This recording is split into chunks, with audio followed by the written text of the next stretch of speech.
15 दिन में मिट्टी ढक के 22 दिन में ये तुड़ाई चालू हो जाएगा। तो हमारी 22 दिन से इनकम निकलना चालू हो गई। अभी अदरक और हल्दी जो भी नीचे है वो अभी लगाई है, वो सुस्त अवस्था में पड़ा है, अभी उसमें कुछ तो भी हरकत नहीं हुआ, वो अप्रैल में वो उसका फुंसा निकलेगा। अब हमारा फरवरी लास्ट से वेजिटेबल चालू हो गया, फरवरी हो गया, मार्च हो गया, अप्रैल हो गया, 3 महीने धक्का पेल के अच्छे से हमारा वेजिटेबल निकल गया। मोटा पैसा हमारा जो आना था रेवेन्यू वो आ चुका। अब जो है ना नीचे से अदरक या हल्दी भी निकलेगा साथ साथ में। तो क्या होगा, जैसे जैसे अदरक हल्दी ऊपर निकलेगा वैसे वैसे ये धीरे धीरे कम होता जाएगा। तो भाई जो जगह हमारी इसने घेर रखी थी पत्ती वाली सब्जी ने, वो जगह अब सरफेस का स्पेस खाली होता जा रहा है, क्योंकि हमने उसको जड़ समेत निकाल निकाल के बाजार में बेच रहे हैं। तो जड़ समेत निकाल, अब देखो इसमें कितने सारे फायदे छुपे हैं। जब आप पत्ती वाली सब्जी बोएंगे तो क्या होगा कि खरपतवार आने का जो टाइम होता है वो होता है जुलाई का महीना।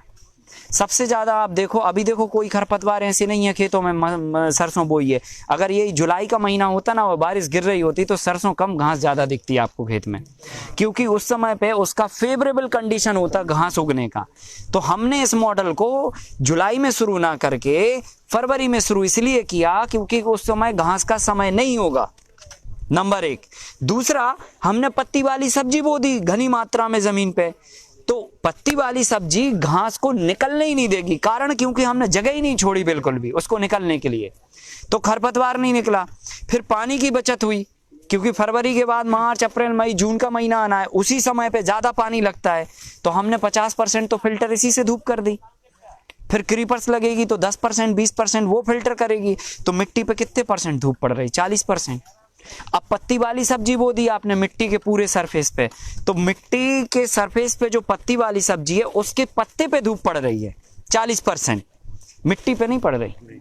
और जब मिट्टी पे धूप नहीं पड़ेगी तो पानी का इवापोरेशन टोटल ब्रेक हो जाता है। अच्छा, बहुत अच्छा है ना। अब आप देखिए, अगर गर्मी के टाइम पे आप जून के महीने में 1 गिलास पानी खुले वातावरण में डाल दीजिए, 1 घंटे बाद वो पानी कहाँ गया वो पता ही नहीं चलेगा आपको, इवापोरेट हो जाएगा तुरंत। और इसके अंदर 1 गिलास पानी डाल दीजिए, 3 दिन के बाद भी इसके अंदर नमी रहेगी। क्या बात। हाँ, तो इस टेक्नोलॉजी ने पूरा ऑन रिकॉर्डेड है हमारे पास, 70 से 80% इवापोरेट होने वाले पानी को रोका है। और ये दुनिया का पहला मॉडल है जो इवापोरेट होने वाले पानी को फसल ग्रो के साथ में रोक सकता है। और कोई भी मॉडल के अंदर ये पावर नहीं है कि इवापोरेट होने वाले पानी को भी रोक सके। तो पानी की बचत हो गई साहब 70-80%। दूसरा फायदा ये होगा कि जब पत्ती वाली सब्जी ने पूरा जमीन का सरफेस ढक लिया तो घास नहीं निकल पा रही है, क्योंकि घास को निकलने के लिए जो हम हर बार अभी फसल बोने के बाद जगह छोड़ते थे वो हमने छोड़ी नहीं, ठीक है कि नहीं। तो खरपतवार नहीं निकला बिल्कुल, तो खरपतवार से हमारे पूरी तरह से बचत हो गया। मतलब 15-20 हजार रुपए जो हम खर्चा करते हैं घास को निकालने में, एनर्जी खराब करते हैं, दिमाग खराब करते हैं, वो सब हमने बचा लिया, ठीक है। तो खरपतवार की बचत हो गई। और तीसरा फायदा ये होगा कि जो भी क्रॉप आपकी नीचे लगी है, तो मूल जीवन का आधार हमने परसों आपको समझाया था बोर्ड पे लिख के, भोजन पानी हवा, ये सबके जीवन का आधार है। मतलब प्लांट्स भी अगर कहाँ पर वहां पर है तो उसको भी भोजन पानी हवा चाहिए। भोजन आपने खाद के रूप में दे दिया, हवा जो है ना मतलब इन्वायरमेंट में है, लेकिन मिट्टी के अंदर जब तक नहीं जाएगी हवा तब तक पौधा उसमें श्वसन क्रिया नहीं करेगा, क्योंकि पौधे जड़ों से सांस लेते हैं, हम नाक से सांस लेते हैं। मतलब पौधों की जो जड़ें हैं वो नाक जो है ना जड़ों में होती है, तो जड़ें मिट्टी के अंदर होती हैं, और मिट्टी के अंदर जब तक ऑक्सीजन नहीं जाएगा तब तक जो है ना पौधा श्वसन क्रिया नहीं कर पाता, और जब तक पौधा श्वसन क्रिया नहीं करेगा तब तक वो ग्रोथ भी नहीं करेगा। तो अपन क्या करते हैं, ये जो पत्ती वाली सब्जी बोई है इसको जड़ समेत निकाल के बेचते हैं। और जड़ समेत निकालने के पीछे लॉजिक ये होता है कि ये ज्यादा ग्रोथ ना कर जाए ताकि उसकी जड़ें नीचे तक ना पहुंचे जो नीचे वाली सब्जी लगी है। और दूसरा कि जड़ समेत उखाड़ के बेच देंगे तो ये जगह खाली हो जाएगी, तो नीचे की फसल को आने के लिए जगह बन जाएगी। तो अपन क्या करते हैं कि ऐसे कम से कम पूरे 4 महीने के पीरियड में कम से कम 5 से 7 बार बल्कि 10 बार उस सब्जी को निकालते हैं। तो जो पत्ते बड़े बड़े हो गए, पेड़ बड़े बड़े हो गए, हमने फटाफट निकाला, बंडल बनाया और धो के उसको बेच दिया जड़ समेत। जो जाएगा उठा लिया, फिर उसमें बीज बोएंगे। हाँ, नहीं उसमें दोबारा नहीं बोना, क्योंकि आप जब बीज बोएंगे तो करोड़ों की तादाद में बीज बोएंगे 4-5 बार और हर बार जो है ना उसको उखाड़ेंगे। आपको उखाड़ना है बार बार, बीज नहीं लगाना बार बार। आप जो है ना मुट्ठा भर के जब आप बीज डालोगे, जैसे मेथी का बीज डाला, धनिया का बीज डाला, पालक का बीज डाला, या जो भी पत्ती वाली सब्जी का बीज डालोगे, वो घनी मात्रा में बीज डालोगे, घनी मात्रा में पौधे होंगे। कुछ पौधे उसमें ऐसे होंगे जो स्पीड से ग्रो करेंगे। तो अपन ने क्या किया, उन पौधों को पहले राउंड में जड़ समेत निकाल लिया। अब हम दोबारा बीज नहीं डालेंगे। अब क्या होगा कि बाकी को गुड़ाई मिल गई, स्पेस मिल गया, जड़ें रूट उखड़ी ना बीच बीच में, तो वो बाकी के जो और पौधे थे जो ग्रोथ करने वाले थे वो भी अगले राउंड में ग्रोथ कर गए 1 हफ्ते में। फिर हमने एक राउंड फिर निकाल दिया, फिर एक राउंड निकाल दिया। तो हर बार क्या होगी, मिट्टी में पोरोसिटी डेवलप होगी, हर बार आपके पास पैसे आएंगे। 1 एकड़ में जब आप पत्ता भाजी लगाओगे ना, तो आप 10 बेड का आप 1 दिन का वेजिटेबल निकाल पाओगे और आपका बोझ तैयार हो जाएगा, मतलब एक लोड तैयार हो जाएगा। फिर आप वो निकाल के खत्म होंगे, फिर अगले दिन एक 10 बेड का निकालिए, फिर अगले दिन एक 10 का निकालिए, फिर अगले दिन 10 का। 5 दिन में आप उधर तक जाएंगे, फिर 10 का ये फिर से चालू हो जाएगा इधर से। ऐसे 4 महीने तक रेगुलर आपका इनकम रेवेन्यू इस मॉडल से गिरेगा, नंबर 1। दूसरा, इसके अंदर ये फायदा हो गया कि एक तो हमें घास नहीं हुआ, पानी बच गया और निदाई गुड़ाई का खर्चा बच गया। और फिर हमने इसके साथ में यहाँ पे क्रीपर्स लगा दिया। तो क्रीपर्स ने क्या किया, फरवरी से जाके इधर तक ये मार्च अप्रैल तक आ जाएगा, अप्रैल तक इधर तक आ जाएगा। अब अप्रैल में क्या होगा कि ज्यादा गर्मी पड़ेगी, तो यहां पर ज्यादा लाइट आएगी, तब तक जो है ना ये अपनी लाइट कम करने लगेगा, जो भी क्रीपर से वो ऊपर फैलने लगेगा। तो जैसे जैसे लाइट बढ़ेगी वैसे वैसे इसकी ग्रोथ बढ़ जाएगी और ये इन्वायरमेंट को वैसे के वैसे बना के रखेगी। अब नीचे से जो है ना अपनी पत्ती वाली सब्जी जुलाई तक आते आते समाप्त हो गई, नीचे जो है ना अपनी कंद वाली सब्जी जो है ना ऊपर आ गई। अरबी हुआ, हल्दी हुआ, अदरक हुआ। अब अभी खरपतवार इसलिए नहीं उग रहा था कि पत्ती वाली सब्जी थी, अब इसलिए नहीं उगेगा क्योंकि कंद वाली सब्जी ने ऊपर अपना कब्जा कर रखा है। तो अब जुलाई में भी आपकी घास नहीं उगने वाली। अब क्या हुआ, हमारा जून जुलाई तक पत्ती वाली सब्जी से 2 पैसे का रेवेन्यू जनरेट होता रहा। अब ये जो हमने क्रीपर्स लगाई थी, ये अप्रैल से रेवेन्यू जनरेट करना चालू कर देगी।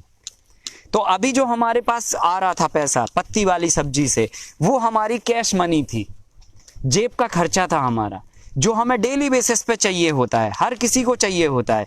तो हमने अपना कैश मेंटेन हम कर रहे थे। लेकिन पैरेलली अप्रैल में भी हमारा पत्ती भाजी निकल रहा था और उसके साथ में ये क्रीपर्स भी चालू हो गया जी, क्योंकि क्रीपर्स 45 दिन में चालू हो जाएगा, पत्ती वाला 25 दिन में चालू हो जाएगा। तो ये 15-20 दिन बाद चालू हुआ। तो जब हमारी पत्ती वाली सब्जी से कैश मनी आ रही है, तो ऊपर की जो क्रॉप हमारी फलेगी, जो हम सप्ताह में 1 बार उसका प्लकिंग करेंगे, चाहे लौकी हो, गिलकी हो, करेला हो, परवल हो, तो इसकी तो अब हमें ज़रूरत नहीं है साहब, क्योंकि कैश मनी तो हमारी आ ही रही है रोज का खर्चा। तो हमने इसको ले जाके तोड़ा, बाजार में जो भी पैसे आए इसके उठा के सीधा गुल्लक में डाल दिया या तो सेविंग में डाल दिया। ठीक है। अब क्या हो रहा है कि आपका जुलाई तक आते आते लीफी वेजिटेबल खत्म हो गया और ये वाला वेजिटेबल भी लगभग समाप्ति पे हो गया। तो आपने क्या किया, इसी जगह पे अपना ठंडी के क्रीपर्स आपने लगा दिए, ये जगह पे, ये जगह खाली हो गई ये वाली। और इसी के पैरेलल आपकी ऊपर की जो क्रॉप है, जैसे पपीता है या सहजना है, अब वो चालू हो गई। ये बंद हो गई ना जुलाई में, अब वो अगस्त से वो चालू हो जाएगी। तो वो पैरेलली चलेगी और वो पैरेलली चलती जाए, मतलब वो कैश मनी में आप ले जाओ आप, क्योंकि अब कैश तो आपका जुलाई में पत्ती वाली से खत्म हो गया। तो अब आप कैश का से मेंटेन करोगे, तो सेविंग और कैश दोनों मेंटेन करनी है। तो सेविंग भी अब खत्म हो गई, सेविंग क्रॉप भी खत्म हो गई और कैश भी खत्म हो गई। तो अब आपकी जो है ना, जो ऊपर की क्रॉप गई है पपीते की या सहजना की, वो आप कैश में ले लो। ठीक है। अब आपका जुलाई से वो कैश चालू हो गया। अब वो कैश आपका कंटिन्यूसली आ रहा है, तब तक जो है ना अगस्त के बाद सितंबर से आपका ये क्रीपर्स फिर चालू हो गया। और अभी पपाया सहजना चलता ही रहेगा, कब तक, वो फरवरी तक चलेगा, क्योंकि वो दो एक ऐसी क्रॉप है जो लॉन्ग ड्यूरेशन है, 2 साल तक रनिंग चलती रहेंगी।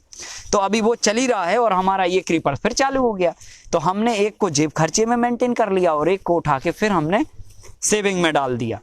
अब जाके नवंबर और दिसंबर का महीना जब आप आएगा, तो अदरक की मैच्योरिटी एक मुश्त तरीके से आएगी और उस समय पे आपकी ये क्रीपर्स भी चल रही होगी, जिससे आपको कुछ ना कुछ आ रहा है, और ऊपर का भी क्रॉप चल रहा है जिससे कुछ ना कुछ आ रहा है, और नीचे की क्रॉप एक मुश्त मैच्योरिटी पे आ गई, अदरक हुआ, हल्दी हुआ या जो भी क्रॉप हुआ। तो इसको उठा के साहब हमने हल्दी का पाउडर बना के 2 लाख 3 लाख 4 लाख जो भी आए उसको जाके एफडी बना दी, है कि नहीं है? क्यों? क्योंकि हमारे पास सेविंग तो आ ही रही है, कैश भी मेंटेन हो रहा है, तो अब इस पैसे का हम क्या करेंगे? तो इस पैसे को सीधा उठा के चुपचाप आपने एफडी बना दी, तो वो आपकी रिजर्व मनी हो गई। तो एक इंसान को अच्छी जिंदगी जीने के लिए, जो मेरा 15 सालों का अध्ययन है, वो 3 तरह की इनकम चाहिए, तब जाके वो इस संसार में सुखी तरीके से जीवन जी सकता है। एक तो उसके पास कैश मेंटेन हो, जो डेली बेसिस पे उसका कुछ ना कुछ खर्चा मेंटेन करे। दूसरा, उसका सेविंग मेंटेन हो, कि उसको लगे कि कल हमें गाड़ी परचेस करनी है जी। अब वो सोच ही नहीं पा रहा कि गाड़ी परचेस करें या ना करें, क्योंकि सेविंग में कुछ है ही नहीं है। बैंक में देखा तो -2000 का बैलेंस है, ठीक है कि नहीं? तो कुल मिला के इसमें हमारी गुल्लक में या सेविंग में जो भी है, हम छोटे मोटे अपने खर्चे मेंटेन कर पाएंगे जरूरत पड़ने पे। तीसरा, जब हमारे को कोई इमरजेंसी आएगी, मान के चलो खुदा ना खास्ता भगवान जो है ना किसी को कुछ ना करे, लेकिन अचानक से घर परिवार में किसी का तबीयत खराब हो गया, किसी को अटैक आ गया, रिंग डलाने हैं, डॉक्टर ने बनाया 2.5 लाख का पर्चा लगेगा। अब है ही नहीं साहब, तो क्या करेंगे? तो हम इधर उधर हाथ पैर फैलाएंगे, नहीं फैला पाए समय पे तो बेचारा निपट लेगा आदमी। और निपटते ही हैं, कितने सारे लोगों की मौत हमने देखी है, मैं साक्षी हूं इस बात का, जिन्होंने पैसे के अरेंजमेंट नहीं कर पाया और वो चल बसे दुनिया से। तो क्या हो रहा है ना कि हमें रिजर्व मनी की जिंदगी जीने के लिए जरूरत जरूरी है। कभी कुछ भी हो गया तो हमें एक, अभी बेटी की शादी करनी है, घर में बहुत बड़ा खर्चा आ गया, अब हमारा ठीक है कैश मनी से थोड़ी वो मेंटेन होगा बड़ा खर्चा, तो वो तो सेविंग से ही मेंटेन होगा ना। और अगर सेविंग खत्म है तो रिजर्व में कुछ रखा होगा तो उससे मेंटेन होगा। तो वो रिजर्व मनी जो है ना आपके बुरे वक्त पर बड़े काम में सहयोग करेगा, तब जाके आप जिंदगी को सही ढंग से चला पाते हैं। और अगर मान के चलो साल में 2 ही बार इनकम हो आपकी, ठीक है, एक रबी सीजन में और एक खरीफ सीजन में, तो आप क्या मेंटेन कर लोगे बताइए?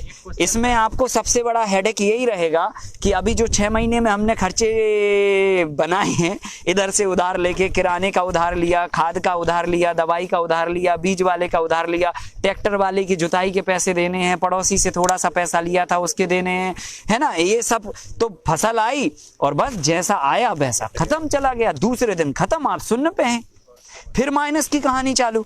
तो अब आप कैश मेंटेन करोगे यार, कि सेविंग मेंटेन करोगे, कि एफडी मेंटेन करोगे? तो साल में 2 बार इनकम करने वाला किसान तो मुझे नहीं लगता कि ये मेंटेन कर पाएगा। इस मॉडल के अंदर मेरा प्रैक्टिकल अनुभव है, आप तीनों इनकम मेंटेन कर पाते हो। और यह एक ऐसा भी मॉडल है जिस मॉडल के अंदर एक कंप्यूटर पर बैठा आदमी इसके अंदर गर्मी के टाइम में दोपहर के 2 बजे काम कर सकता है। और कोई भी मॉडल में ये सामर्थ्य नहीं है। आप खुले में आप 2 बजे दिन की किसी को काम करवा लीजिए तो जनरल लेबर काम जो करने आती है वो भी भाग लेगी दोपहर के 2 बजे।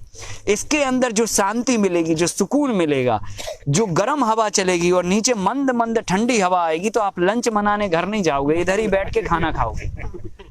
मतलब ये रियल में बता रहा हूँ, जब ये कंप्लीट बनता है ना तभी आपको इसके फायदे समझ में आते हैं। तो इसके अंदर जो एक इन्वायरमेंट क्रिएट होता है, वो इन्वायरमेंट जो है ना आपके लिए काफ़ी बेनिफिशियरी होता है। और अगर आपका ज़मीन शहर के नज़दीक है तो आप तो जो है ना गर्मी के टाइम पे इधर ही जो है ना आप एक छोटा सा पट्टा छोड़ दीजिए, 1000 स्क्वायर फीट का, 1 एकड़ में बनाइए, इधर ही सारी सब्जियां उगाइए, इसी के अंदर 4 टेबल लगा के लोगों को यहीं पे खिलाइए। हाँ, फार्म टाइप का जो मार्केट होता है ना, फार्म मार्केट या फार्म थाली करके जो है ना एक कॉन्सेप्ट निकाल दीजिए, फार्म थाली। बस फार्म के अंदर ही बैठ के सामने लौकी लगी, इधर ही से तोड़ के इधर ही बना के इधर ही हम बिठा के खिला रहे हैं, तो टूरिज्म के साथ ऐड हो जाएगा। टूरिज्म के साथ ऐड हो जाएगा। तो ये इस तरह का कॉन्सेप्ट जो है ना आपका जब जाएगा और लोगों को जब इसके अंदर बैठ के जो गर्मी के टाइम में आनंद आएगा, वो एसी में भी नहीं बैठे होंगे और एसी के अंदर भी बैठे होंगे, है ना। तो इससे क्या होगा कि लोगों को एक अलग फीलिंग जनरेट होगा और इससे फिर आप 2 पैसे का रेवेन्यू और अच्छे तरीके से जनरेट कर सकते हैं। तो कुल मिला के एक हेल्दी इन्वायरमेंट भी हम सोसाइटी को दे सकते हैं और हम भी एक हेल्दी इन्वायरमेंट में काम कर सकते हैं। भाई हमें भी बहुत तेज़ धूप में लपट नहीं लगेगी, बहुत तेज़ ठंड में हमें ठंड नहीं लगेगी। आपके जो स्टाफ हैं वो आधा घंटा रोज काम ज़्यादा करके जाएंगे, है कि नहीं है। खुले में काम करवाओगे तो घड़ी से 5 बजे और 4:45 बजे ही वो छुट्टी मना लेंगे, या दोपहर के समय नहीं बता रहे हैं हम तो कॉमन बात करेंगे, यहाँ लोकल के हिसाब से बात नहीं कर रहे हैं। लेकिन ऐसा जरूरी नहीं है कि देखो किसी की आवश्यकता नहीं हो सकती, ये बात अलग है। एक जगह पे सब तरह के फार्मूले नहीं लागू हो सकते, लेकिन इनमें से बहुत सारे आप में से लोग होंगे जहाँ पे ये लागू हो सकता है। इंटीरियर में नहीं, ठीक है, शहर के आसपास इर्द गिर्द इलाकों में ये लागू हो सकता है। तो आप ये कॉन्सेप्ट पे काम कर सकते हो। और अगर बाय द वे ये नहीं अगर लागू हो रहा है ऐसा कि हमारा शहर के नज़दीक है फार्म, तो हमने आपको बोला कि इस मॉडल को डिहाइड्रेशन टेक्नोलॉजी से जोड़ दीजिए। जो भी इसमें आपकी सब्जियां निकल रही हैं, हम शहर नहीं जा पा रहे बेचने, या शहर दूर है, या दाम नहीं मिल रहा है, कोई बात नहीं, इधर ही हम सोलर पैनल लगाएंगे, एक डिवाइस लगाएंगे, वो डिवाइस से सारी वेजिटेबल का पानी उड़ा के उसको डिहाइड्रेट कर देंगे। डिहाइड्रेट करके एक पूरे सीजन का वेजिटेबल इकट्ठा करके हम इकट्ठे दाम में इसको सप्लाई में डाल देंगे। तो कहाँ मिलता है? वो बताएंगे अभी, है ना। तो ये मॉडल को आप फिर उससे कनेक्ट कर सकते हैं। और जिन लोगों के पास शहर के नज़दीक ज़मीन है, उनके संपर्क में 10-50 लोग हैं, तो उनके लिए ये मॉडल सूट करेगा कि भाई जो है ना, हम इधर ही आके लोगों को बुलाएं, जिनको सब्जियां ले जानी है सब्जियां ले जाएं, और इधर ही आके वो खा के भी जाएं। संडे टू संडे इस तरह का कॉन्सेप्ट आप कर सकते हैं। और नहीं तो जनरल मंडी में बेचो यार, कोई दिक्कत नहीं है। आपकी 2 रुपये किलो, 3 रुपये किलो गारंटी के साथ इसमें वेजिटेबल आपकी ज़्यादा दाम में बिकेगी। और प्रोडक्टिविटी में कोई कमी तो हो नहीं रही है। कमी हो रही हो तो हमें चिंता करनी कि यार जो है ना, हमें दाम सही मिलना चाहिए। तो दाम तो पहले ही, जब बाजार में ये चीज़ जाएगी इसकी क्वालिटी, तो आपको 2-3 रुपए पर किलो पे आपको ज़्यादा देगी गारंटी से, क्योंकि इसके अंदर जो क्वालिटी आएगी वो अपने आप पैसे बोलेगी, दाम बोलेगी, ठीक है। और फिर क्वांटिटी तो निकल ही रही है, क्वांटिटी की कोई तकलीफ नहीं है। तो हम तो मंडी में ही अगर उठा के पटकेंगे ना माल, तो भी 3 से 4 लाख रुपए गिरी से गिरी हालत में किधर नहीं जा रहा है इस मॉडल की, ऐसा है। ये प्रोसेस का जो डिटेल्स है, और मुझे लगता है 4 लाख रुपए की आमदनी 1 एकड़ से करना कोई छोटी बात नहीं है आज की तारीख में, ठीक है। अगर 4 लाख की आमदनी हो गई तो 1 एकड़ भूमि है, तो हम अपने परिवार को बहुत ढंग से चला सकते हैं, और हेल्दी इन्वायरमेंट में भी रह सकते हैं, और स्वार्थ के साथ ऊपर वाले का परमार्थ का भी काम कर रहे हैं हम। क्यों अच्छा खाना किसी के पेट में डालेंगे तो ये परमार्थ का काम है। मेडिसिनल क्रॉप्स भी उगा सकते हैं हम, सभी तरह की हर्ब्स उगा सकते हैं इसके अंदर। मैंने बोला ना, जरवेरा भी उगा सकते हैं, एसेंशियल क्रॉप भी उगा सकते हैं, आपका ये पामारोजा, रोज, तुम्हारा ये खस, ये सब भी उगा सकते हैं इसके अंदर। और फ्लावर्स भी उगा सकते हैं इसके अंदर, और सतावर, अश्वगंधा, मूसली, सहजन, तुलसी, ये सब भी उगा सकते हैं इसके अंदर। पर इन सब का टाइमिंग और कॉम्बिनेशंस होंगे, है ना। किस टाइम पे इनको लगाना और किस कॉम्बिनेशन के साथ में लगाना, ये आपके पास होना चाहिए, तभी आप इसमें काम कर सकते हो। फरवरी में नहीं करना है सारे। सभी मॉडल फरवरी में नहीं होंगे, 4 लेयर के मॉडल फरवरी में होंगे, और 5 लेयर के एक साथ फरवरी में होंगे। फिर जैसे जैसे जो, अब जैसे ये महीने में अगर करना आपको, तो 2 लेयर से ज्यादा में काम नहीं होगा। मतलब इस मॉडल के अंदर ये टाइम पे 2 लेयर में ही काम हो सकता है, ऐसा। सर 2 क्रॉप मान लीजिए, 2 क्रॉप के, एक पपीता, एक सजने।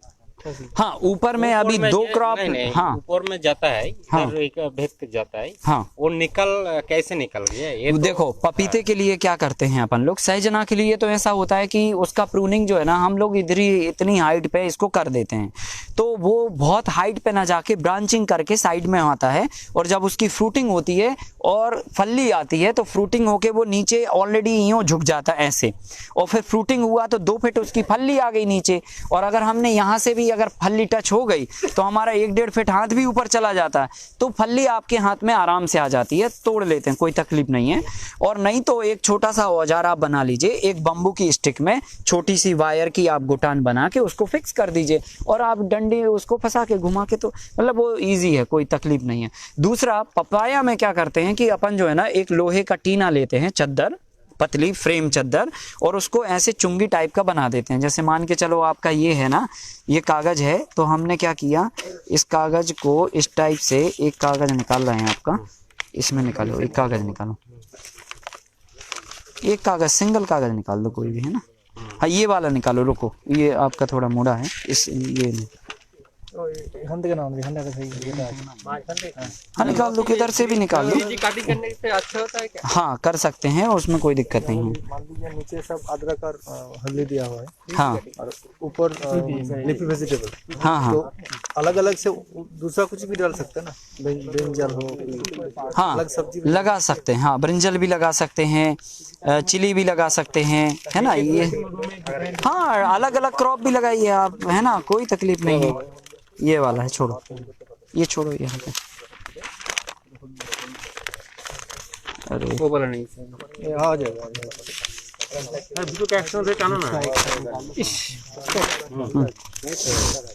छोड़िए, इसमें देखिए क्या करना है आपको, ये पकड़िए। जैसे मान के चलो ये टीना का चद्दर है, हमने ये टीना का चद्दर लिया और इसको जो है ना ऐसे हमने एक मिनट,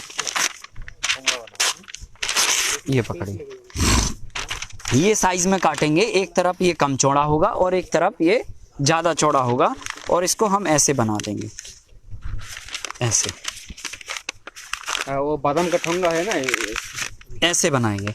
अब हम क्या करेंगे कि ये जो इतना ये होल बनाया इधर नीचे, इधर में हम बैम्बू फंसा देंगे, बांस इतनी साइज का, मतलब ये और चौड़ा होगा थोड़ा सा, ये साइज का बैम्बू फंसा दिया, इधर पे हमने कील ठोक दी, अब बैम्बू और ये फिक्स हो गया, और ये हमने लेवल में काट दिया इसको, ये अभी यूं नहीं रहेगा, ये पूरा प्लेन रहेगा। तो ये क्या है ना, ब्लेड का काम करेगा। अब हमने बैम्बू का साइज ले लिया 5 फीट 6 फीट एक एवरेज, और जाके हमने पपीते में ये जाके फंसा दिया और नीचे से धक्का दिया, तो ये जो डंठल है ना, वो डंठल को ये ब्लेड का काम करेगा, तो डंठल ही कट जाएगा और बैम्बू पपाया इसके अंदर आ जाएगा। अब आप नीचे आराम से करके और रख लीजिए अपना। तो प्लकिंग करने के लिए ऐसे हम लोग बना लेते हैं, बहुत सस्ता हो जा रहा है, 50 रुपए में आप खुद बना सकते हो घर पे ही। कोई इसमें स्किन तो टूट जाएगा जब घुसाना है, तब तो पापाया का स्किन नहीं, ऐसे नहीं होता। पपाया जो लगता है ना वो ऐसे दिखता है आपको, बराबर ना, तो आप उसी फ्रूट में जाके ये रख दीजिए, मतलब इसको जो है आप फ्रूट के बीच में यहाँ से जाके रखिए और हल्का सा धक्का दीजिए, तो वो किनार जो है ना आपकी ब्लेड का काम कर जाती है, तो वो आ जाता है।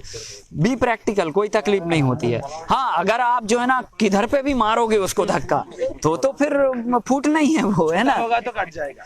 हाँ सर, अगर मेडिसिन प्लांट है ना, वो सेल करने के लिए तो हाँ कैसा, और मेडिसिन अश्वगंधा बोलिए या एलोवेरा बोलिए, तो जब खेती करेंगे तब सेल करने के लिए किधर? नहीं, वो तो हम तब करेंगे जब हमें करना हो, हमारे पास उसका मार्केट हो। जब लौकी बिक रही है हमारे यहाँ, तो हम लौकी लगाएंगे ना, काय को अश्वगंधा लगाएंगे, सीधी बात ये है ना। और अगर आपको अश्वगंधा का मार्केट है तो इसमें लगा सकते हैं, ये है ना, ये। हाँ जी, ठीक है। अब हम लोग जो है ना इसमें कल्टीवेशन प्रोसेस समझ रहे हैं, और कल्टीवेशन प्रोसेस के लिए सबसे पहले नंबर अब हमें इसमें कंपोस्टिंग करना होगी इस फील्ड पे। तो कंपोस्टिंग करने के लिए आपको पहले नंबर तो ये हटा देंगे हम, जो भी हमारा वीड्स गिरा हुआ है ना नीचे, ये सारा वीड्स हम इसमें हटा देंगे, और हटाने के बाद हम क्या करेंगे, फिर जाके इसमें कंपोस्ट डालेंगे। तो कंपोस्ट में जो है ना 5 प्रकार के हम लोग कंपोस्ट यूज करते हैं, और 5 प्रकार के कंपोस्टों को बनाने की विधि हम आपको एक्सप्लेन करेंगे, पर हम अभी शॉर्ट में बता दे रहे हैं इधर पे। एक तो नॉर्मल कंपोस्ट, देसी गाय का पचा हुआ गोबर सिंपल 10 टन पर एकड़, 5 ट्रॉली या पर एकड़, ठीक है। दूसरा हम यूज करेंगे vermi phos compost. Vermi phos compost replacement of DAP होगा, जो 2 टन पर एकड़ के हिसाब से यूज होगा। तीसरा हम करेंगे 500 किलोग्राम प्रति एकड़ पोटास कंपोस्ट, जो हम नमक और कचरे को मिला के बनाएंगे। और चौथा हम यूज करेंगे नाइट्रोजन। तो नाइट्रोजन तो खैर अभी नहीं देनी है, हम अभी 3 ही कंपोस्ट यूज करेंगे बेसल डोज के रूप में, जो हमारे सॉलिड फॉर्म में होंगे। 2 मटेरियल होते हैं वो लिक्विड फॉर्म में होते हैं, वो हम बाद में देंगे जब फसल हमारी उग आएगी उसके बाद से, ठीक है। तो हमने इसमें क्या क्या देना है, एक तो नॉर्मल कंपोस्ट देना है, एक पोटेशियम कंपोस्ट देना है, और एक फास्फोरस का कंपोस्ट देना है। 3 कंपोस्ट हम पूरे एकड़ में मिला के और ब्रॉडकास्ट करके और इसमें टिलेज कर देंगे। एंड टिलेज करने के बाद फिर हम इसमें क्या करेंगे, बेड को प्रिपेयर करेंगे। तो बेड प्रिपेयर करने के लिए सिंपल तरीका है, फावड़ा लेके आओ जरा। अभी देखो ये मिट्टी काफी गीली थी और यहाँ पे ये मिट्टी जो है ना पिट भी गई है, तो थोड़ा सा बनाना कठिन है, बट मैं आपको तरीका बता देता हूँ कैसे बनाना है, वो तरीके से आप बना सकते हैं। तो पहले नंबर तो ये है कि अगर आपके पास छोटा मशीन है ना, पावर टिलर ना, तो पहले पावर टिलर आप चला दीजिए पूरा। कहाँ से चलाएंगे, अभी रो कैसे बननी है, आप पहले ये डायग्राम समझ लो। अगर हमने एंट्रेंस यहाँ से रखा, सामने से आने का, तो सामने से हम आएंगे और ये पूरा, क्योंकि रो हमारी ऐसे है, ढाल हमारा ऐसा है, तो रो हमारी ऐसे बननी है। तो हम यहाँ से जब एंटर होंगे तो ये यहाँ से लेकर यहाँ 2 फीट तक ये पूरा पट्टा जो है ना ये खाली रहेगा, ये लाइन का, ताकि हम वहां से एंटर होके हम पहली रो में जाना तो हम सीधे चले जाएं, दूसरी रो में जाना तो उधर से यहाँ से आके इसमें चले जाएं, तीसरी रो में जाना तो इधर से जाके उधर चले जाएं। और यही सेम चीज़ 2 फीट का हम उस तरफ भी छोड़ेंगे, ताकि हम पहली में आके 5वीं में जा सके, 5वीं में आके 6वीं में आ सकें, इस तरह से। तो ये 2 फीट का हम यहाँ से छोड़ देंगे, और फिर 2 फीट का छोड़ने के बाद हम रिज बेड बना देंगे अपना। तो बेड बनाने के लिए सिंपल हम अपना ये फावड़े का यूज़ कर सकते हैं, या तो पावर टिलर सबसे बेस्ट होता है। अब वो एक बार तो पूरा रोटरी करके जोत देगा, एंड जोतने के बाद फिर वापस से क्या करेगा कि उसमें आप एक अटैचमेंट होता है बेड मेकर करके उसको बोलते हैं, वो ऐसे लगा के और उसको चला देंगे सेंटर ऑफ द बैम्बू से। मतलब ये जो दोनों बैम्बू है ना हमारे, ये दोनों बैम्बुओं के सेंटर पे हम चलाते जाएंगे, तो उससे क्या होगा कि बीच में जो है ना आपका रास्ता निकलता आएगा और साइड में हमारा बेड बनता जाएगा। तो वो है एक मशीन वाला काम, और नहीं तो मैनुअली भी हम लोग कर सकते हैं। तो अभी आपको हम मैनुअली करके दिखा दे रहे हैं। तो फिर मेजरमेंट फिर गड़बड़ी होगा। कैसा बेड तो पहले बन गया ना, आप वो सब कंप्लीट हो गया। वो तो स्पेस आपका खाली रहेगा, आप बेड यहाँ से बनाओ, चाहे यहाँ से बनाओ, चाहे यहाँ से शुरू करो, चाहे यहाँ से शुरू करो, क्या फर्क पड़ रहा है। बेड की साइज थोड़ी है, वो तो 70 फीट भी हो सकता, 72 भी हो सकता, 73 भी हो सकता है, 90 भी हो सकता है, उसका क्या फर्क। हाँ उसका क्या है, ये चौड़ाई नहीं बिगड़ना चाहिए अपनी, तो वो हमारी चौड़ाई थोड़ी बिगड़ने वाली है ना। अब देखिए यहाँ हम क्या करेंगे, जैसे अगर हमें मैनुअली बनाना पड़ा फॉर एग्जांपल, तो जैसे ये हमारे दोनों बैम्बू है ना, ये दोनों बैम्बुओं के सेंटर में या तो आप चूना डाल लीजिए भाई पहले से कि हमें 1 फीट का रास्ता बनाना है। तो फिर आपने क्या किया, इधर से 1.25 फीट नापा, इधर से 1.25 फीट नापा, पॉइंट बना दिए, और उन दोनों 1.25 फीट के पॉइंट पे रस्सी रखी, और उस तरफ भी जाके हमने रस्सी रख दी, और बीच में दोनों रस्सियों पे चूना डाल दिया। अब हम चूने के बीच में जो है ना फावड़ा चलाएंगे, तो क्या होगा कि हमारा एक्यूरेसी आ जाएगी। और नहीं तो इतना ज़्यादा करने की ज़रूरत नहीं है, आप तो ये देख लीजिए कि ये दोनों बैम्बू हैं, दोनों बैम्बुओं के बीच में हमें ये फावड़ा चलाना है, समझ गए ना। तो अपन क्या करेंगे, जैसे हमने जुताई तो कर दी मिट्टी की, अब हम जो है ना ऐसे ये मिट्टी को साइड में करते जाएंगे। बस ये मिट्टी इतना लिया और इतना इस तरफ और उस तरफ करते गए। अब ये सेंटर में हमें ये मारते जा रहे हैं, और मिट्टी को इस तरफ और इस तरफ करते जा रहे हैं, ये ऐसे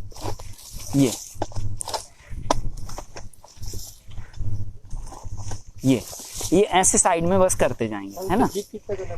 डेप्थ आप बस 2 इंच कर दीजिए। अगर फरवरी के महीने में आप ये काम कर रहे हैं ना, तो 2 इंच बस डेप्थ कर दीजिए, और बाकी का जुलाई में जब अपन इस पे मिट्टी लगाएंगे तो लगभग 2-3 इंच के आसपास और हम खोदेंगे, तो वो और थोड़ा गहरा हो जाएगा और ये वो और ऊंचा हो जाएगा।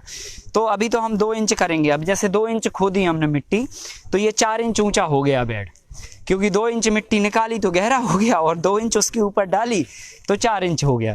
तो ऐसे करके पहले हमने ये कर दिया।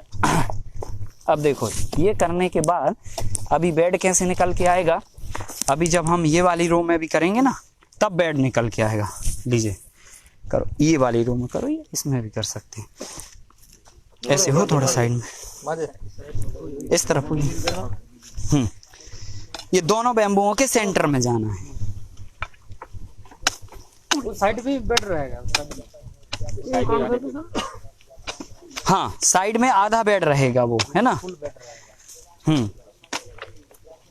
दोनों बैम्बुओं के सेंटर में चलोगे आप। कैसा नाली कहाँ से रहेगा, बता रहे हैं अभी। हाँ सीधा जाना बिल्कुल, है ना।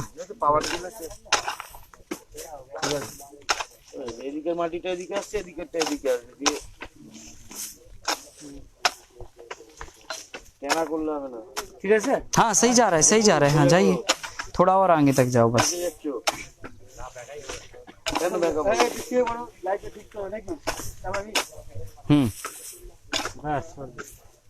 हाँ बस ठीक है, हो जाएगा इतना। अब आप लोग देखो ऐसे हो खड़े, है ना, ऐसे हो थोड़ा खड़े साइड में, या तो इस तरफ हो जाओ या इस तरफ हो जाओ, बस रहने दो। देखो अब बेड का शेप निकल के सामने आ गया आपका। मतलब अभी जो है ना बैम्बू और ये था, पूरा स्पेस था, हमें समझ नहीं आ रहा था किधर पे हमारा बेड बनेगा, किधर पे हम चलेंगे। अब आपका चलने का रास्ता ये होगा, इसमें हम चलेंगे तो चलने के रास्ते में आपका बैम्बू नहीं आने वाला। अब बैम्बू जो है ना आपके आ गया कहाँ पर, बेड के सेंटर में आ गया, ठीक है ना। अब ये क्रीपर्स को ऊपर लेके जाएगा, ये हमारा बेड के सेंटर में रहेगा। कभी भी हम मूव करेंगे, कुछ तो भी सामान लेके जाएंगे, ये फंसने वाला नहीं है। और हमारे चलने का रास्ता इतना सफिशिएंट है जी, हम जो है ना बहुत आराम से अगर दोनों पैरों को भी जोड़ के खड़े हो गए और अगर हमारा बैलेंस सही है शरीर का, तो हम इतने में आराम से खड़े हो सकते हैं। और हम जितने में खड़े हो सकते हैं हम उतनी ही जगह छोड़ेंगे, उससे ज़्यादा नहीं छोड़ेंगे। क्यों? हमें वेस्ट नहीं करनी है अपनी जगह, समझ गए ना। तो अभी हमने क्या किया, इतनी जगह में अब हम खड़े हो गए। अब हमारा बेड यहाँ से चालू होता है और वहाँ पे ख़त्म होता है। ये हमारा बेड निकल के आ गया। हमने ओ वाले में मारा तो देखो इधर से लेके उधर के बीच में बेड निकल के आ गया। तो ये बेड हो गया हमारा। अब इसमें कुछ भी करने की जरूरत नहीं, 20 की मिट्टी आप साइड बस कर दो, बेड बीच में अपने आप आ गया। क्लियर हो गया। अब देखो, अब ये अपन ने इतना 5 फीट का लेंथ इसलिए रखा कि यहां जब हम बैठेंगे ना, तो यहां बैठ के हम जो है अपने हाथ को यहां तक लेके जा रहे हैं और यहां से हमारा हाथ इतना काम करने में आधे तक आ जा रहा, और उधर तक बैठेंगे तो आपका उधर तक आ जाएगा। अगर ये चौड़ाई हम बढ़ा देंगे तो फिर जो है ना ये हाथ आपका नहीं पहुंचेगा और नेसेसरी आप जो है अपना पैर इधर पे रख के वेजिटेबल को डैमेज करोगे। तो इसलिए ये कंफर्ट जोन है, पूरा एकदम एक्यूरेसी है कि इतने में आपका आराम से हाथ की अप्रोच बन जाती है और प्रॉपर तरीके से आप इसके अंदर काम कर सकते हो, ठीक है। अब आते हैं हम वेजिटेबल की सेटिंग करने में, कौन सा वेजिटेबल कहाँ लगाने वाले हैं, और उसके पहले हम बात करेंगे बीजों के ट्रीटमेंट के संबंध में, ठीक है। तो सिंपल आपको मैं बता देता हूँ। सबसे पहले नंबर, हम जब कोई भी खेत में किसी भी मॉडल के अंदर कोई भी बीज को लगाएंगे तो 2 बातों का खास ख्याल रखेंगे। नंबर 1, पहली बात तो हमारे बीज देसी होना चाहिए, और देसी बीज इसलिए होना चाहिए क्योंकि इनके अंदर कुदरती ताकत है जो इंसानों के लिए भगवान ने बनाई थी। समझना बात को, पूरी लाइन बोल दिया मैंने एक ही बार में। देसी बीजों के अंदर वो ताकत है जो इंसान के लिए कुदरत ने बनाया था, क्योंकि कुदरत को पता था ना कि इंसान को कितनी ताकत चाहिए और काय से मिलेगी और कैसे मिलेगी, तो उसने उसके हिसाब से वो बीज हमारे लिए बनाए थे।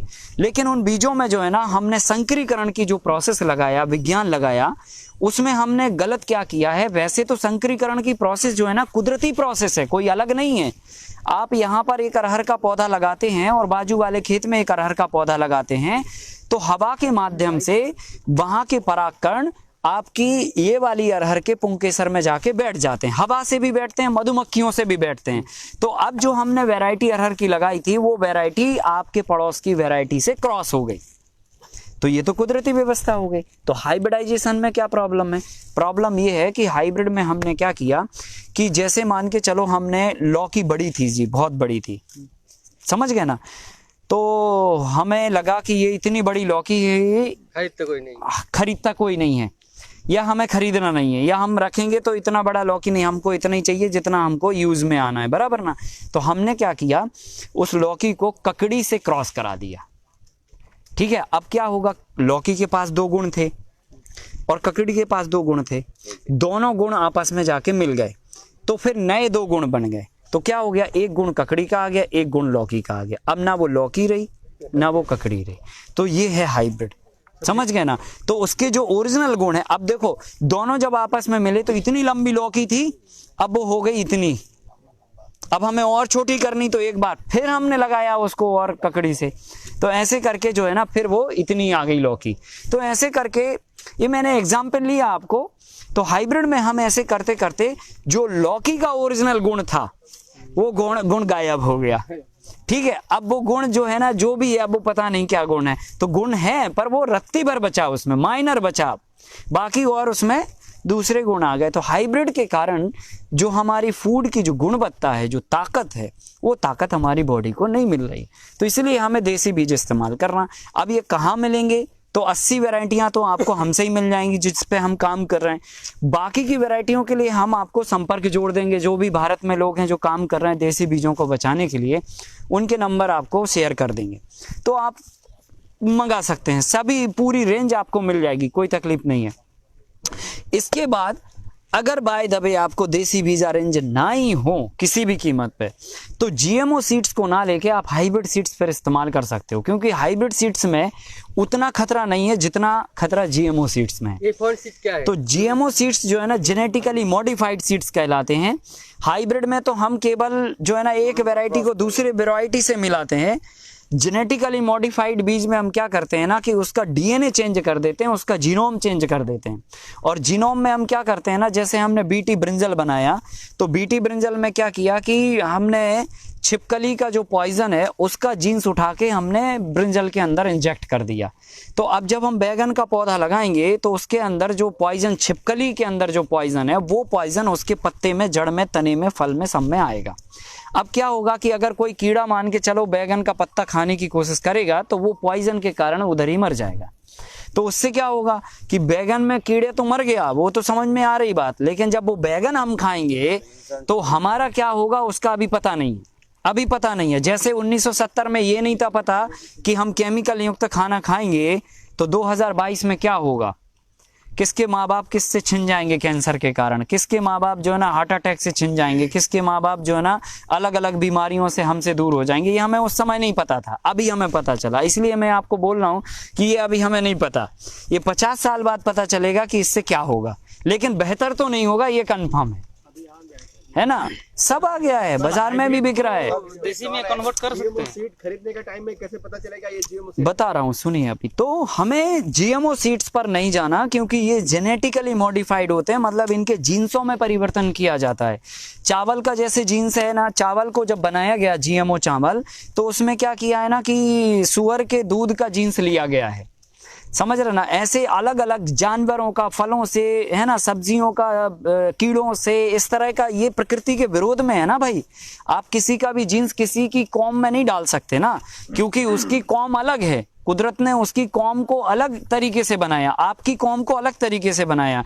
जब आप अलग कौम के बीजों को लेके अपने पेट के अंदर डालोगे तो आपके पेट के अंदर जो, क्योंकि आप जो खाना खाते हो उससे ही तो आपके जीन्स बनते हैं, कोई आसमान से अलग से टपक के तो आते नहीं है। जो आप 20-25 साल भोजन करते हैं शरीर में, उसी से तो आपका जो है ना बीज तैयार होता है, आपका बीज तैयार होता है। तो आपका बीज जब तैयार होएगा तो उससे कैसी जनरेशन निकलेगी इसका अंदाजा नहीं है। तो इसीलिए जीएमओ सीड्स पर आपको नहीं जाना चाहिए, हाइब्रिड बीज तक आप जा सकते हैं। और देसी बीज अगर मिल जाए तो बहुत बढ़िया बात है, और अगर हाइब्रिड मिले तो भी आप यूज कर सकते हैं। अब दोनों तरह के अगर हमने बीज लिए तो दोनों बीजों को आपको 2 तरह के उपाय करके खेत के अंदर डालना है। उपाय नंबर 1, पहले नंबर तो इनको सन थेरेपी देना है। सन थेरेपी एक ऐसा विज्ञान है जो बीजों के लिए सूरज की रोशनी में रख के उनको तपाया जाता है, या उनके अंदर एक एटॉमिक एनर्जी का इंजेक्शन दिया जाता है, समझ लो। देखो, जब इंसान कमजोर होता है ना तो डॉक्टर कहता है इसकी हड्डी कमजोर, इसको धूप दिखाओ, ठीक है कि नहीं। तो धूप जो है ना एक एनर्जी का बहुत बड़ा स्रोत है। आज हमको समझ में आ रहा है इस जमाने में सूरज की क्या कीमत है। सोलर पैनल लगा के हम पूरी एनर्जी ले सकते हैं, पूरी बिजली, संसार को बिजली दे सकते हैं, इतना हमारे पास एनर्जी धरती पे पड़ रही है, ठीक है। लेकिन उसके लिए एक डिवाइस की जरूरत है। तो सूरज के अंदर वो एटॉमिक एनर्जी है जो पूरे संसार को चला रही है और सृजन करने के लिए वापस से तैयार करती है किसी भी जीव के लिए। तो ये एनर्जी का जो रोल है ना, ये पौधे के अंदर भी आना चाहिए। और पौधे के अंदर कब आना चाहिए? जब आप बीज को संस्कारित करते हो, धरती के अंदर गर्भ में डालते हो, उससे पहले उसके अंदर वो एटॉमिक एनर्जी आना चाहिए। तो हम गलती ये करते हैं, बीज निकाले जी, बोरी में से, पैकेट में से खोले और जाके सीधे जमीन में डाल दिए। तो उसके अंदर क्या होता है ना, बीज की जर्मिनेशन पावर तो होगी लेकिन वो एटॉमिक एनर्जी नहीं होगी, और एटॉमिक एनर्जी नहीं होगी तो पौधा जो है ना कमजोर निकलेगा, फिर वो बीमार होएगा, फिर दवाइयां लगेगी, ये सब होता रहेगा। तो हमें क्या करना है, पहला काम, कोई भी बीज हो, सन थेरेपी, आपको 3 घंटा कड़ी धूप में बीजों को सुखाना है, बस। कोई साइंस नहीं है उसके अंदर। सुबह 10 से लेकर दोपहर के 1 बजे तक की धूप आपको देनी है। आप कोई भी बीज को पैकेट में खोलिए, ऐसे निकाल दीजिए, फैला दीजिए पतला, और ऐसी प्लेन जगह में रखिए जिसपे हर एक सीड्स पर प्रॉपर धूप पड़े। 3 घंटे तक बीजों को हमने सुखा लिया। इसमें आपको ये प्रिकॉशन ध्यान में रखना है कि जो कंद वाले बीज होंगे उनको आपको ड्राई नहीं करना है, जैसे कि अदरक हो गया, हल्दी हो गया, जो डायरेक्ट बीज मतलब कंद से लगते हैं, जिनके अंदर मॉइस्चर होता है, उनको धूप में नहीं सुखाना। बाकी जितने भी ड्राई बीज हैं हमारे, सूखे बीज हैं, अनाज हुआ, दलहन हुआ, तिलहन हुआ, फूलों के सीड हैं, सब्जियों के बीज हैं, उन सबको आपको ड्राई करना है। ठीक है, क्लियर हो गया? ये जो मॉइस्चर है उनके अंदर में। दूसरा नियम है फिर उनको उपचार करना। तो आपने पहले धूप में सुखा दिया बीजों को, अब हम उन बीजों का उपचार करेंगे। तो उपचार करने के लिए आपको क्या करना है, गौमूत्र का प्रयोग करना है। तो आप 2 लीटर काऊ यूरिन ले लीजिए, उसमें 200-250 ग्राम धनिए का पाउडर ले लीजिए और 250 ग्राम जो है ना मिर्ची का पाउडर ले लीजिए। ये फार्मूला है। तो हमने 2 लीटर काऊ यूरिन लिया, 2 लीटर गौमूत्र में हमने 250 ग्राम धनिए का पाउडर मिला दिया और 250 ग्राम हमने मिर्ची का पाउडर मिला दिया और दोनों पाउडर मिला के आपस में पेस्ट बना दिया। तो पेस्ट बनने के बाद क्या हुआ कि वो लिक्विड तैयार हो गया। अब अगर बीज की मात्रा आपकी थोड़ी है, हम अभी यहाँ पर इसका ट्रायल एंड प्रैक्टिकल भी करेंगे। यहाँ पे ये गौमूत्र हम लेके आए हुए हैं ऑलरेडी और धनिया का पाउडर भी है और यहाँ पे मिर्ची का भी पाउडर है। सो एक बर्तन हमने ले लिया, फॉर एग्जांपल ये एक बर्तन है, इसमें कोई भी बर्तन चलेगा, बस लोहे का बर्तन नहीं होना चाहिए, है ना। लोहे का बर्तन नहीं आप इस्तेमाल करें। ये हमने इसमें काऊ यूरिन डाल दिया, लगभग हमने समझ लो कि अभी हम जस्ट ट्रायल कर रहे हैं तो 250 ml के आसपास ही हमने डाल लिया। और फिर इसके बाद हम क्या करेंगे, इसमें अपना धनिए का पाउडर डालेंगे। तो कोरिएंडर पाउडर भी आपका पूरा एकदम डस्ट फॉर्म में होना चाहिए, बारीक फाइन होना चाहिए, है ना। तो ये वाला चलेगा? हाँ, मतलब ये जो मतलब हम लोग जो स्पाइस वाला लेते चल जाएगा, बिल्कुल चलेगा, इसमें चलेगा। क्योंकि इसमें जो है ना मिर्ची भी आप ऐड कर रहे हैं, तो अगर मान के चलो हल्दी भी मिक्स आ गई इसमें या कुछ तो भी और मिक्स आ गया तो वो चलेगा। मिर्ची वगैरह में कलर मिक्स होता है ना, इसीलिए। हाँ, तो मिर्ची जो है ना आपको प्योर मिर्ची लेनी है, कलर वाली मिर्ची नहीं लेनी है। लाल मिर्च। हाँ, लाल मिर्च पाउडर। ऐसे जो है ना हमने ये एकदम फाइन वाला, ये दोनों तीनों चीज़ों को एक साथ में अब हम ऐसे मिला देंगे। तो आप लकड़ी से जो है ना इसका पेस्ट बना लो, घोल बना लो। ये एक सुपर पावर बीज उपचार है। इसका जो बेनिफिट है ना वो ये है कि तीनों की प्रॉपर्टियां अलग अलग होती हैं। जैसे गौमूत्र है तो गौमूत्र की प्रॉपर्टी है एंटीबायोटिक होती है ना। इसके अंदर एंटीबायोटिक प्रॉपर्टी आती है, पूरे बीज के आवरण को एक सुरक्षा प्रदान करती है। ठीक है। दूसरा आपका होता है आपका धनिए का पाउडर। धनिए के पाउडर के अंदर जो है ना एंटी फंगल प्रॉपर्टी होती है, तो ये एंटी फंगल होता है, फंगस वगैरह नहीं लगेगी किसी भी बीज के लिए। और तीसरा जो है ना आपका जो मिर्ची का पाउडर है, ये क्या करता है कि किसी भी इंसेक्ट को बीज को खाने नहीं देता है। जैसे मान के चलो अभी आपने टमाटर के बीज बोए, अब आपके खेत में दीमक है तो दीमक को लगा ये टमाटर का बीज हमारे खाने के लिए है, तो उसने उठा के खा लिया। तो आप वेट ही करते रह गए कि वो उगेगा। अब वो तो दीमक खा के और पचा के घूम रहा है मस्ती से। या फिर आप कोई चीटा उठा के ले गया या चिंटी उठा के ले गई। बहुत सारे इंसेक्ट होते हैं, गिनती नहीं पता कितने तरह के मिट्टी के अंदर इंसेक्ट हैं। तो वो कोई भी इंसेक्ट आपके बीज को क्षति पहुंचा सकता है। ठीक है। तो ऐसे करके, या फिर चूहे भी हो सकते हैं, रेड होते हैं कई जगह पे। तो पता चला चना बोया, उनके लिए तो मजा आ गया, तो पूरे खेत के चने उठा उठा के उन्होंने बीन लिया। हम इंतजार ही कर रहे हैं कि कब जमेगा चना। तो ऐसे करके बहुत ये तकलीफ हमने देखी, हमने प्रैक्टिकली किया। हाँ, तो मिर्ची का जब हम पेस्ट लगा देंगे बीज के ऊपर, तो ना तो दीमक को छूना है फिर मिर्ची का बीज, ना चींटी छुएगी, ना चिंटा छुएगा, ना आपका चूहे छुएंगे, ना और कोई भी तो पक्षी जीव जंतु इस तरह का कोई तो भी बीज उठा के हमारा नहीं लेके जाएगा। तो बीज को एक कंप्लीट सुरक्षा कवर देने के लिए हम इस तरह का बीज उपचार इस्तेमाल करते हैं। हमने बहुत सारे फार्मूले अपने प्रयोग करते रहे। हम हर फार्मूलों में हमें कोई ना कोई फॉल्ट मिलता रहा। तो करीब 15 सालों में 5 तरह के फार्मूले अपडेट करते करते करते ये फार्मूले पे हम पहुंचे। तो ये अभी एकदम परफेक्ट है। इसके साथ में आप बीज उपचार करिए। कितना टाइम इसमें बीज रखना पड़ेगा? पहले बीज को 3 घंटा धूप में हमने सुखाया। धूप में ड्राई किया, सनलाइट दिया, उसको बीज को उठा के फिर लगभग 10 मिनट तक हम बीज को मतलब ठंडा होने देंगे, एकदम गरम का गरम नहीं डाल देंगे। 10 मिनट तक वो थोड़ा नॉर्मल हो गया, फिर जाके इस पेस्ट में हमने बीज को डाल दिया। अब अगर मान के चलो बीज जो है ना थोड़ी मात्रा में है, तो हमने थोड़ी मात्रा में बीज इसमें डिप करके और निकाल लिए।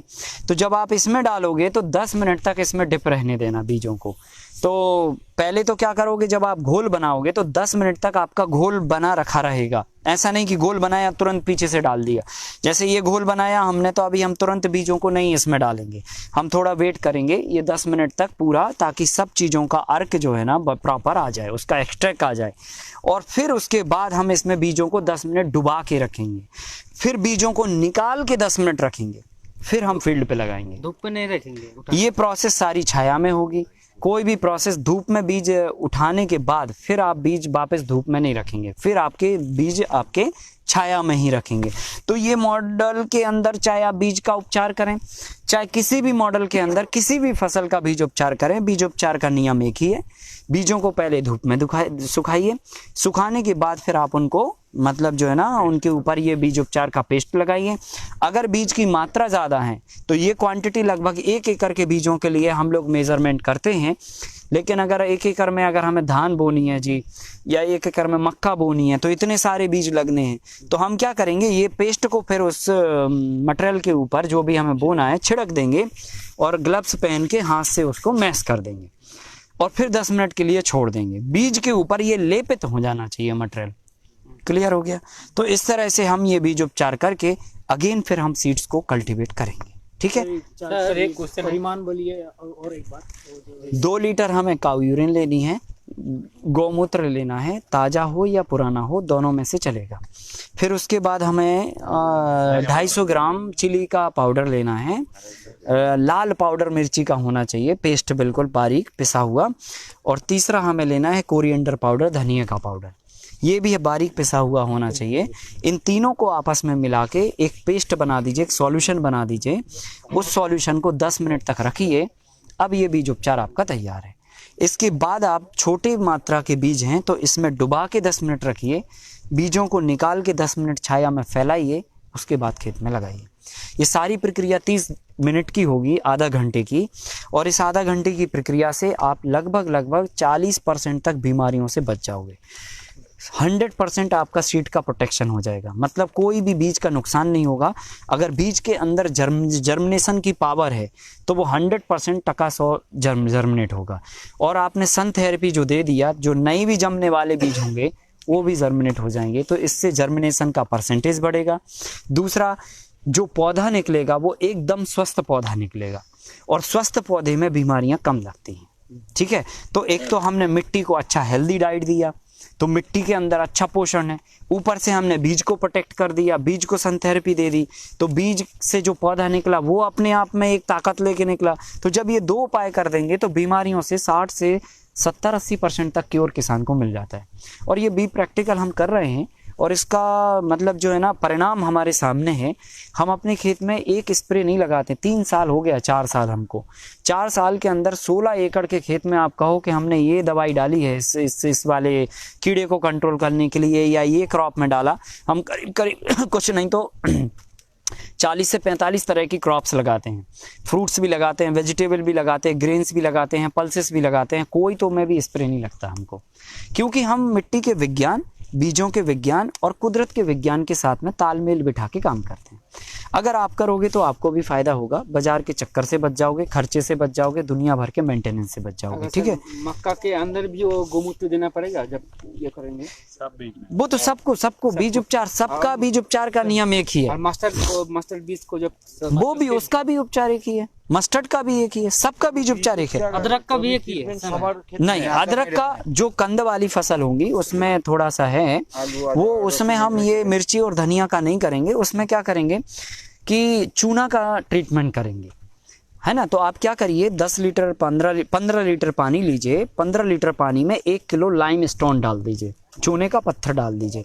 चूने का पत्थर 15 लीटर पानी में आप घोल दीजिए। जब वो पानी में घुल जाए तुरंत आप जो है ना उसमें बीज को डिप करके रख दीजिए 10 मिनट तक। जैसे अदरक लगानी है, हल्दी लगानी है, कचूर लगानी है, अरबी लगानी है, आलू लगानी है, लहसुन लगाना है या खड़ी प्याज लगानी है, वो सब हमने 10 मिनट तक उसमें डिप करके रखा।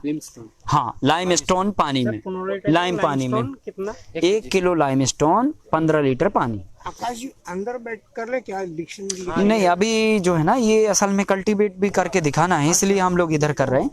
जो रह जाएगा वो क्वेश्चन आंसर सेशन में कर देंगे।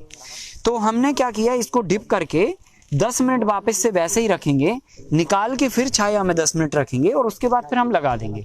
तो केवल 2 ही बीज उपचार आपको फॉलो करने हैं, एक तो ये मिर्ची, धनिया और गौमूत्र वाला, और अगर कंद वाली कोई फसल है तो उसको चूना पानी से। अब हम यहाँ पे सीड ट्रीटमेंट करके और कल्टीवेशन प्रोसेस आपको समझा देते हैं, कौन से बीज हमें कहाँ कितनी दूरी पे कैसे लगाने हैं और उनकी प्रोसेस क्या होगी और कौन से बीज कब लगेंगे और उनका डिस्टेंस क्या होगा और उनका टाइम क्या होगा। तो हाँ, राइस का जो सीड होता है उसको सोक करना होता है अगला दिन इसमें वाटर में। हम लोग दुनिया भी ऐसे करते हैं, एक दिन पहले भिजा कर रखते हैं, भिगा के तो वो भिगा के आपको रखना है तो आप रखिए, कोई दिक्कत नहीं है, पर आप सन थेरेपी उसको दीजिए। सन थेरेपी दिन भिगा के रख के उसको फिर बीज उपचार करके फिर लगाइए, है ना। जैसे मान के चलो यहाँ पे अभी हम आपको जो ट्रायल के तौर पे बताने वाले हैं वो ये है कि एक क्रीपर्स और एक अभी के टाइम के हिसाब से एक जमीन के सरफेस पे लगाने वाले। थोड़ा बड़ा सर्किल बना लीजिए, बड़ा सर्किल बना लो, पीछे हो जाइए और बड़ा सर्किल बना लो, है ना।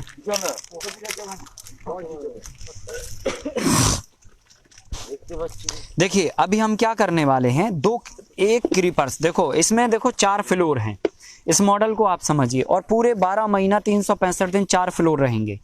एक फ्लोर है ग्राउंड फ्लोर जिसमें कंद वाली फसलें ही लगेंगी, ठीक है। अब उनमें बदलाव होगा, किसके साथ कौन लगेगा वो लिस्ट में मिलेगा। तो एक फ्लोर हो गया ग्राउंड फ्लोर जिसमें हमारी कंद वाली क्रॉप लगनी है। एक हो गया फर्स्ट फ्लोर जिसमें हमारा लीफी वेजिटेबल लगनी है, मतलब सरफेस पे, है ना। और एक हो गया सेकंड फ्लोर ये वाला जिसपे हमारी लता वाली फसलें ही लगनी है, केवल क्रीपर्स बोलते हैं जिन्हें। और एक हो गया थर्ड फ्लोर जिसपे हमारा फ्रूट क्रॉप जैसे कि पपाया या सहजना उस पे आने वाला है। तो 4 फ्लोर हो गए। एक टॉप फ्लोर को हम लोग थर्ड फ्लोर बोलते हैं, सेकंड फ्लोर जिस पे हम क्रीपर्स लगाते हैं, फर्स्ट फ्लोर जिस पे हम लीफी वेजिटेबल लगाते हैं, और एक है हमारा ग्राउंड फ्लोर जिस पे हम कंद वाली फसल लगाते हैं।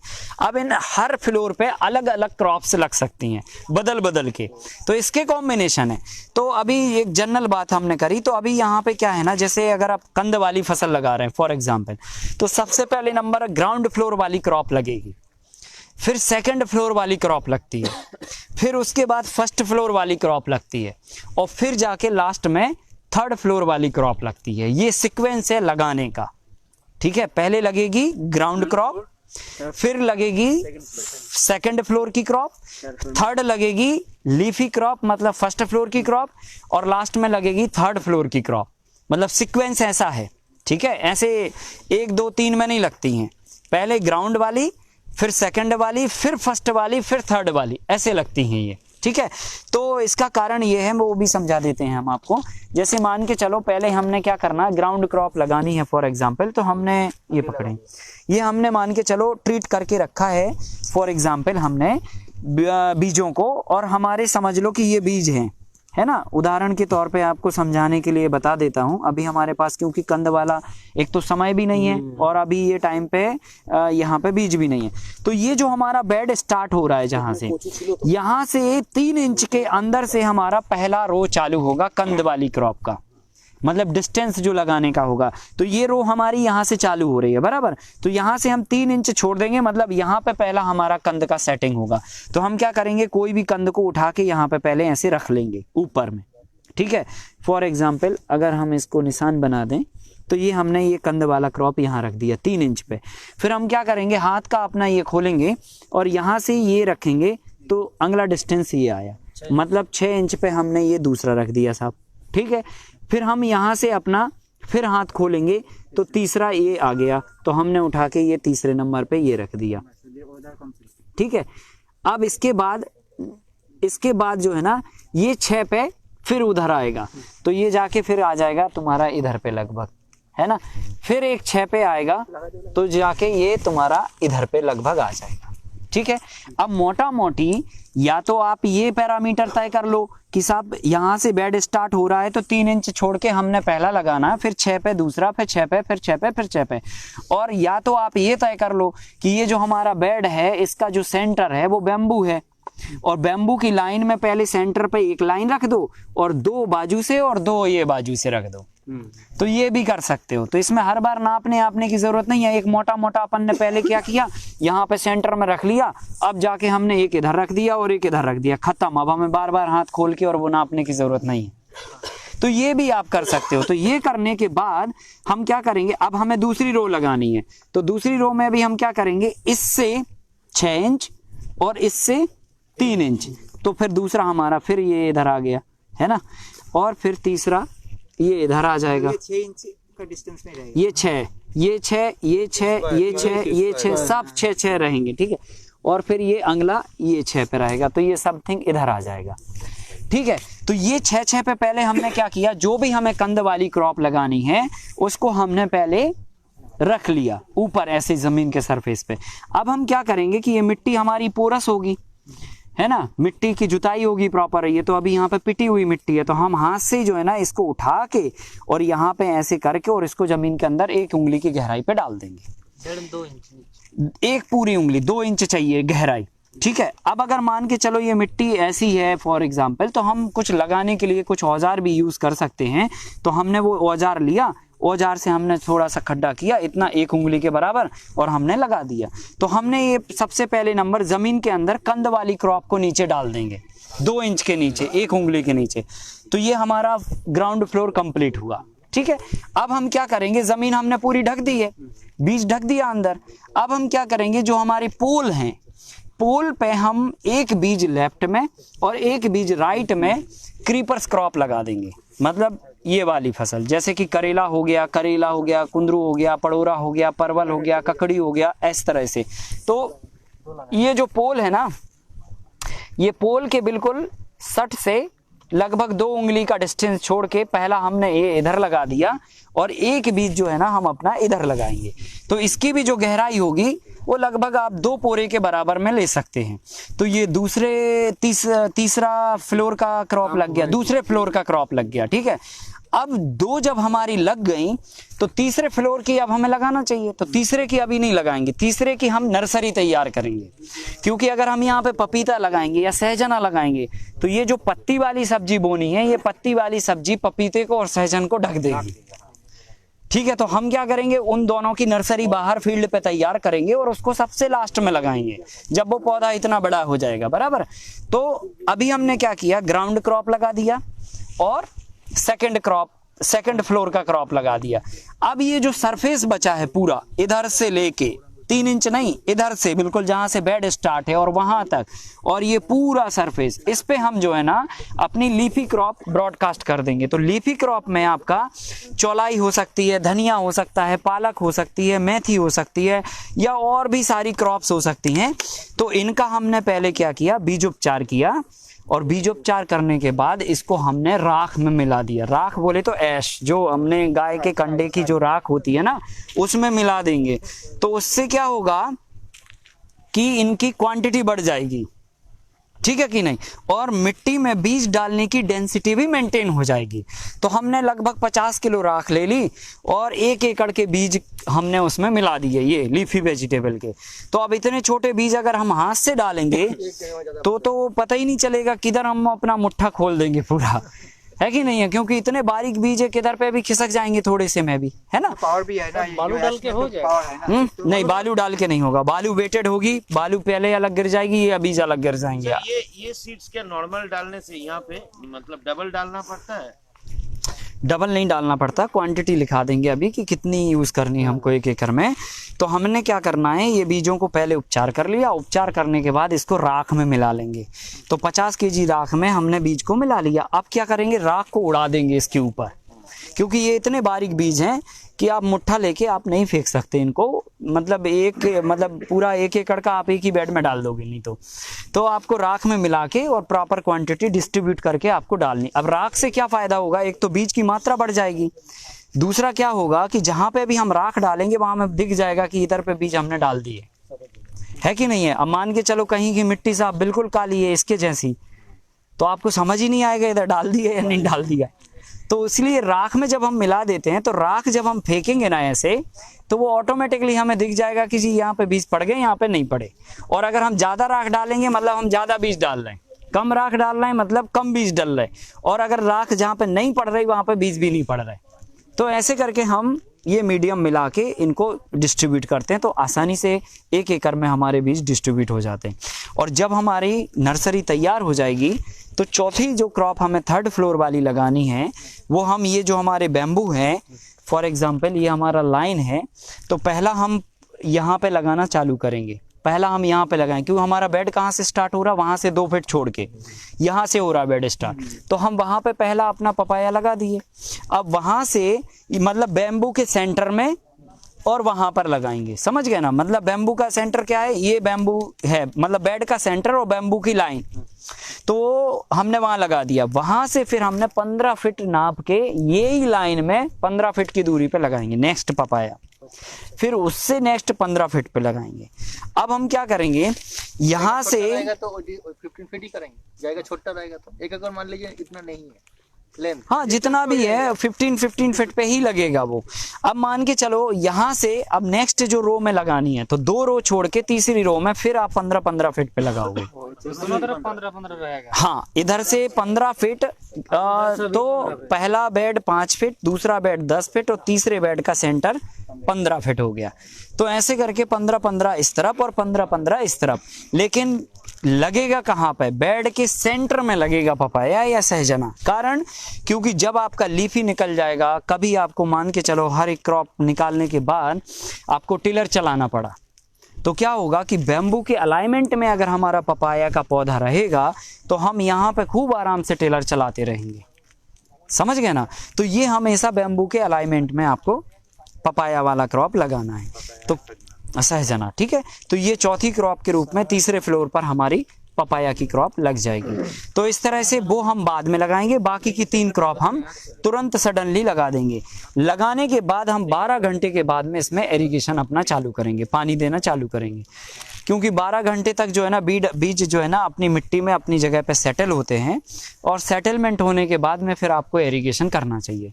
तो आपने अगर सुबह में बुआई करी है तो शाम में पानी दे दीजिए, शाम में बुआई करी है तो सुबह में पानी दे दीजिए, ठीक है। तो ऐसे करके फिर हम इसमें इरिगेशन करेंगे। तो ये पूरी प्रक्रिया है जो अभी हम लोगों ने डिस्कस किया। हाँ, दोनों जगह नाली है, इरिगेशन कैसे देंगे? इरिगेशन जो है ना स्प्रिंकलर से देंगे, आप बहा के पानी नहीं देंगे। सुबह में हमने डिस्कस किया था ना कि हर फसल को पानी लेने का अलग अलग ढंग होता है, अलग अलग तरीका होता है। तो हम इसमें जो फसलें लगा रहे हैं उनके लिए टपक सिंचाई और स्प्रिंकलर के पानी की ज़रूरत पड़ेगी। तो हम क्या करेंगे, एक पाइपलाइन ऐसी डालेंगे जिसके अंदर हम मिनी स्प्रिंकलर का भी सेटअप कर देंगे, उसी पाइप के अंदर ड्रिप का भी सेटअप कर देंगे।